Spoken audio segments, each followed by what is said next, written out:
Alain Rodier, bonjour. Vous êtes un ancien officier de renseignement. Vous êtes maintenant un expert pour le CF2R en matière de lutte antiterroriste.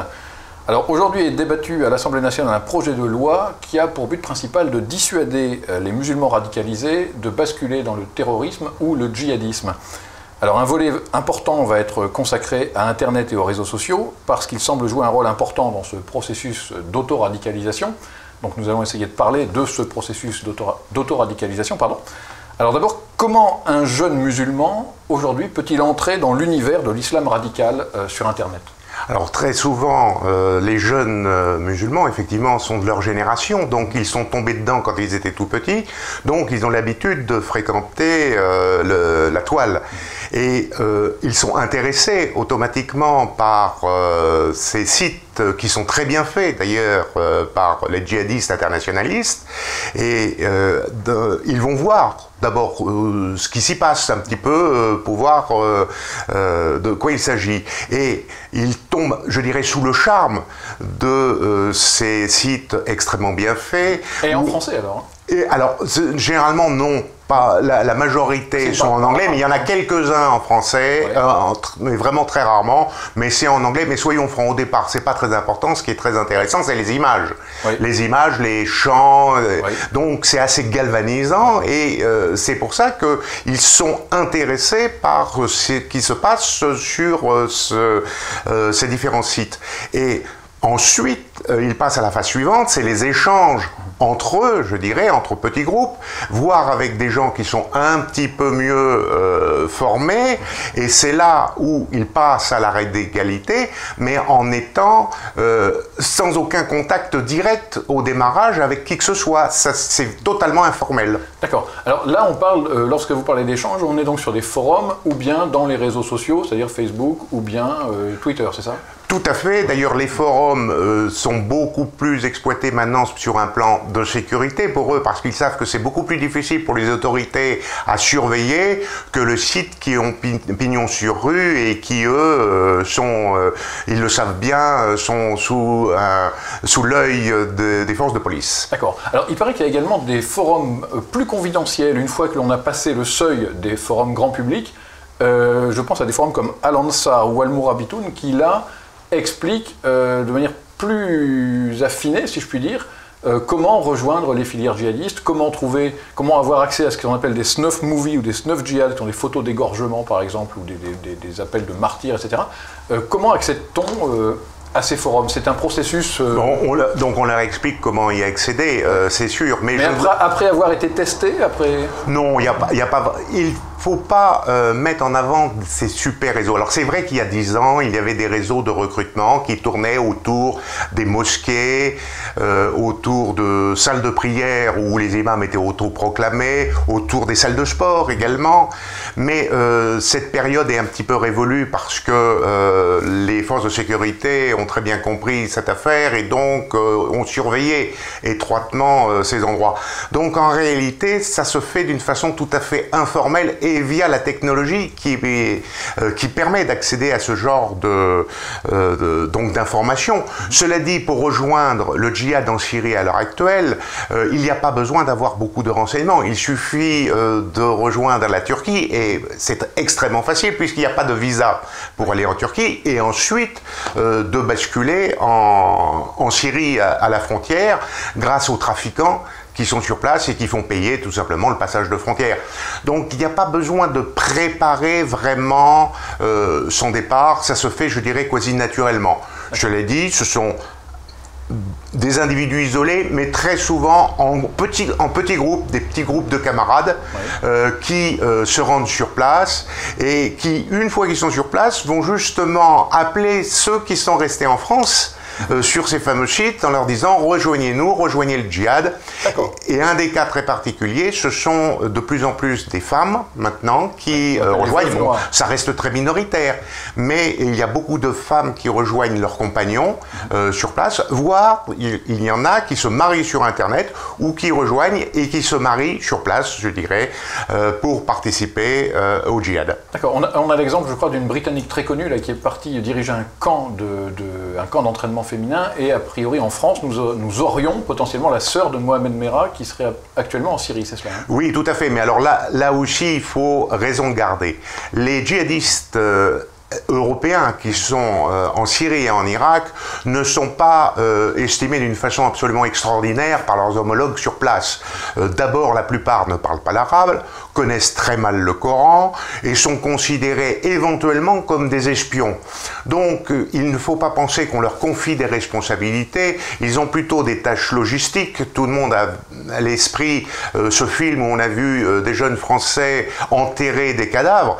Ils étaient les croque-morts, donc ils s'occupaient pas vraiment de tâches guerrières au front. De temps en temps, on fait le cadeau à l'un d'entre eux de devenir un martyr en se faisant exploser, mais des vrais combattants sur le front, je crois que leurs frères djihadistes locaux ne leur font pas cette confiance à l'heure actuelle, d'autant que des volontaires étrangers, il y en a beaucoup plus en nombre qui viennent du Maghreb ou qui viennent d'Arabie Saoudite par exemple, et eux par contre fournissent les gros des bataillons, en particulier de l'État islamique d'Irak et du Levant.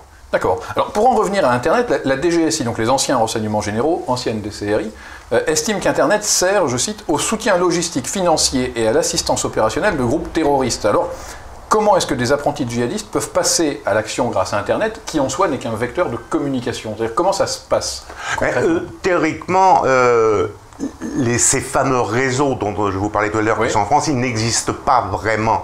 Ce sont des connaissances, les gens se connaissent les uns les autres et éventuellement pourraient effectivement mener une action. Mais les actions qu'on a eues jusqu'à maintenant, vous parliez de Merah ou le massacre de Bruxelles, ce sont des actions individuelles. Ces individus qui sont on pourrait les considérer comme des malades mentaux, selon nos critères, eh bien, ont décidé tout seuls de passer à l'action, mais avec effectivement tout l'embrigadement qui avait été fait à leur égard par leurs maîtres quand ils étaient à l'étranger. Mais directement en France, former des gens pour qu'ils mènent des actions terroristes, je crois que là, on est encore au jour d'aujourd'hui dans le domaine un petit peu du fantasme. Cela dit, tout cela peut se développer et donc il faut continuer à surveiller étroitement ces moyens de communication de façon à ce que ça ne devienne pas un outil opérationnel. Oui, alors vos anciens collègues des services spéciaux français donc, expliquent qu'on peut avoir des djihadistes qui travaillent depuis la France avec des pays étrangers et qui échangent des informations notamment par des méthodes numériques, informatiques, qui s'appellent stéganographie, qui correspondent par exemple au cryptage de fichiers. Exemple, ils vont sur des sites pornographiques ou sur des sites de jeux vidéo et ils échangent des fichiers sous forme de films, sous forme de jeux, mais cryptés, et à l'intérieur se trouvent de vraies informations stratégiques ou tactiques pour l'action terroriste. Alors ça, ça montre quand même l'importance finalement, non, du net pour... Oui, mais en réalité, c'est employé par tous les services, ces systèmes... Oui, mais eux l'utilisent aussi. Ces systèmes de communication, mais personnellement... Au moins pour la France, je doute que de tels réseaux existent. Alors, je serais beaucoup plus prudent avec la Grande-Bretagne, qui a toujours été un centre, je dirais, opérationnel et logistique, et surtout de formation intellectuelle pour djihadistes. Donc, je serais beaucoup plus prudent avec la Grande-Bretagne, et un petit peu avec l'Allemagne où il faut se méfier, mais je ne pense pas qu'on en soit encore à ce niveau-là, au niveau français. Cela dit, si ça a été annoncé par les services de renseignement, je suppose que c'est basé sur des informations qui sont recoupées et qui ont amené d'ailleurs l'arrestation d'un certain nombre d'individus récemment qui étaient surveillés, et peut-être que c'est grâce à l'emploi de ce système informatique qu'ils ont été repérés. Oui. Est-ce qu'on connaît en France des sites ou des forums potentiellement dangereux pour la sécurité intérieure? Est-ce que ça existe, ça? Mais, tous les forums djihadistes sont considérés comme dangereux dans la mesure où la propagande qu'ils vont répandre va permettre de recruter de nouveaux volontaires. Donc ils sont tous dangereux. Mais d'un autre côté, on les ferait fermer, eh bien on ne pourrait plus les surveiller. Donc on est pris entre le marteau et l'enclume, et ça passerait par une autre voie. Donc les spécialistes sont pris entre ces deux choix. Soit on fait fermer mais ils passent par une autre voie, soit on ne fait pas fermer mais on peut surveiller et voir qui est au bout de la ligne. D'accord. Alors, quelle est la nature de la propagande véhiculée, justement, sur ces... Elle est tout à fait classique. En gros, comment fait-on pour recruter un apprenti djihadiste?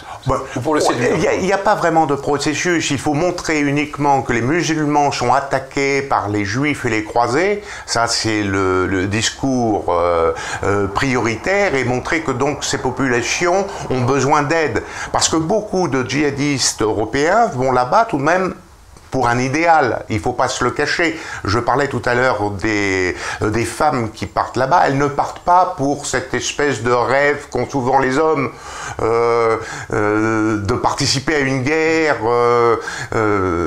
ludique, parce qu'ils pensent que ça ressemble à ce qu'on voit sur les films. Les femmes ne sont absolument pas sensibles à ça. Elles vont là-bas parce qu'elles se sentent méprisées en France et en Europe. On ne les autorise pas à porter la tenue qu'elles veulent porter, et donc elles rêvent d'aller dans des pays où le drapeau de l'islam est à tous les coins de rue, et où elles vont pouvoir vivre leur foi telle qu'elles l'imaginent. Et en plus, il y a ce côté solidarité aussi. Elles vont aider un peuple musulman en Syrie en particulier, d'autant qu'en plus nous les avons encouragés, puisqu'on a décrit Bachar el-Assad comme un horrible sanguinaire.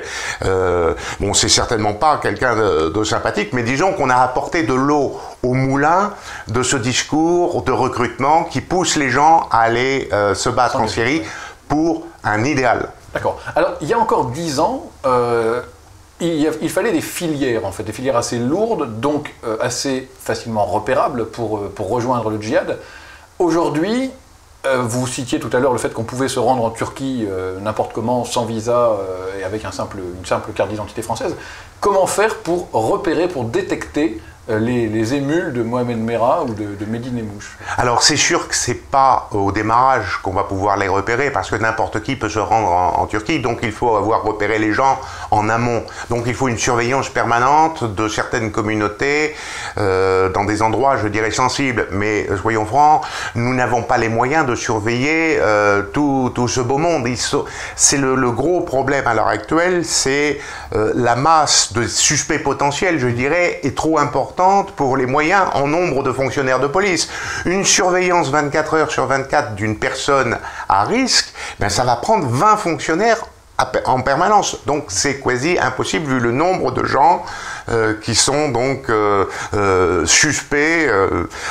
Mais bon, c'est pas pour ça qu'il faut baisser les bras. Les Anglais font ça très bien, par exemple, et ils ont un système de sélection de personnes à risque, mais surtout quand ils reviennent. Ouais. Et c'est là où, dans la dernière affaire, il y a peut-être eu tout de même une petite erreur, et pas au niveau des services français, mais je dirais au niveau de nos collègues allemands, qui n'ont pas été assez rapides pour signaler le passage par l'Allemagne de cet individu, qui avait attiré l'attention tout de même par le sorte de rupture de filature auquel il s'était livré, et à l'aller et au retour. Parce que comme je vous disais, on va très facilement en Turquie, mais lui, il était parti en Grande-Bretagne, de Grande-Bretagne il était parti au Liban, du Liban il était passé en Turquie, de Turquie en Syrie.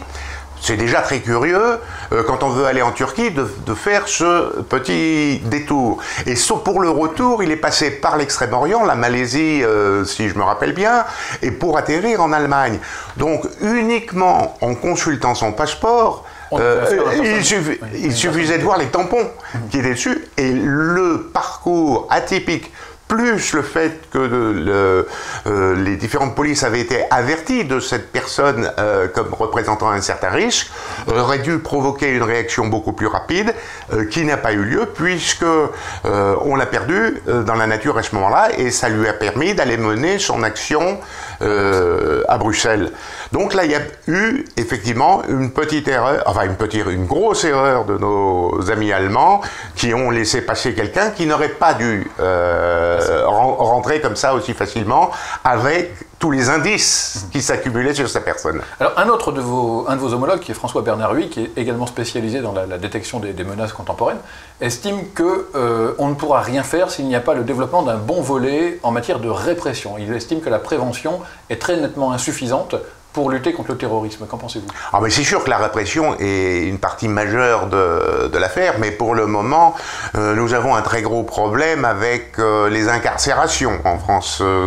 Donc une autre loi vient d'être votée et est sujet à polémique. Donc pour le problème des incarcérations, mais globalement, je dirais pas uniquement des terroristes, mais des criminels, est vraiment posé à l'heure actuelle. Dans quelle direction nous allons devoir aller, personne ne le sait vraiment, mais il est vrai que remettre ces gens dans la nature après qu'ils aient subi une incarcération, mais qu'ils aient peut-être encore augmenté leur potentiel de dangerosité en prison, représente un problème énorme à l'heure actuelle. Alors, on a un numéro vert qui a été mis en place par le gouvernement pour lutter, justement pour prévenir ou dissuader cette menace terroriste.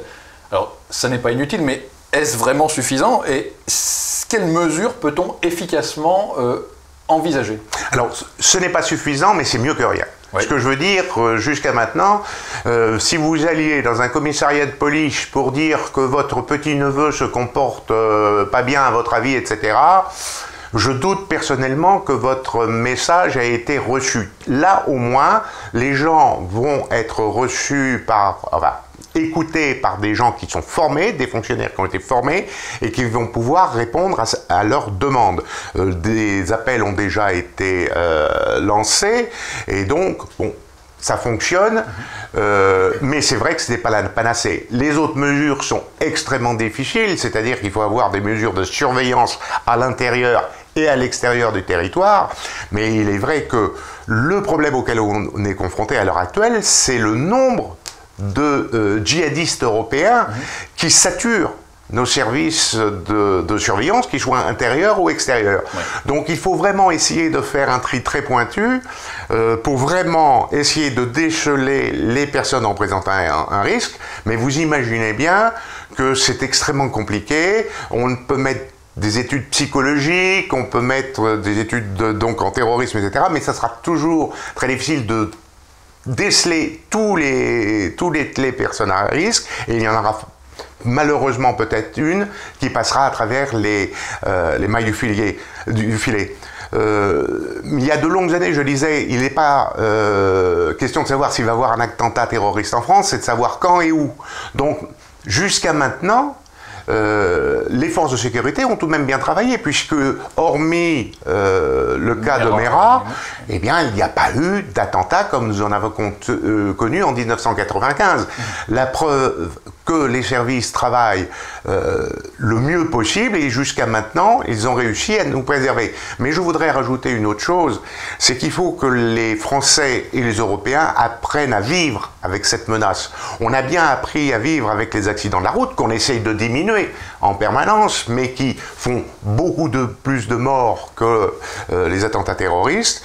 Et il faut apprendre à vivre, donc c'est développer le sentiment de résilience des populations, et si possible, effectivement, ne pas affoler en permanence les populations avec les actions terroristes qui peuvent avoir lieu.